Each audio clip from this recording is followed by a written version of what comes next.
Če bi danes bil vaš zadnji dan življenja, komu bi radi povedali, da ga ali jo imate radi?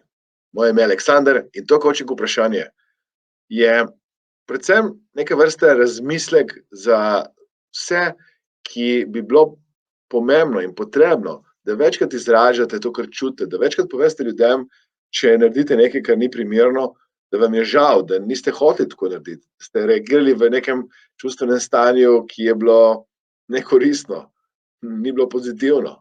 In da, ker nikoli ne veste, koliko časa imate, že sedaj poveste ljudem, ki jih imate radi, da jih imate radi.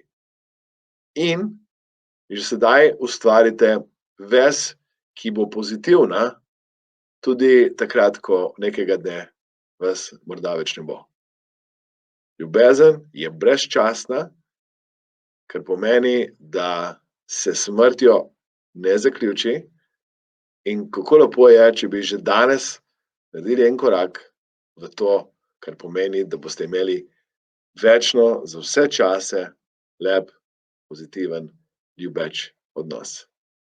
Izražajte dobre občutke, izražajte ljubezen. Če to coaching vprašanje bilo za vas koristno, kliknite na like, delite, komentirajte in pomagajte mi pomagati večjemu številu ljudi.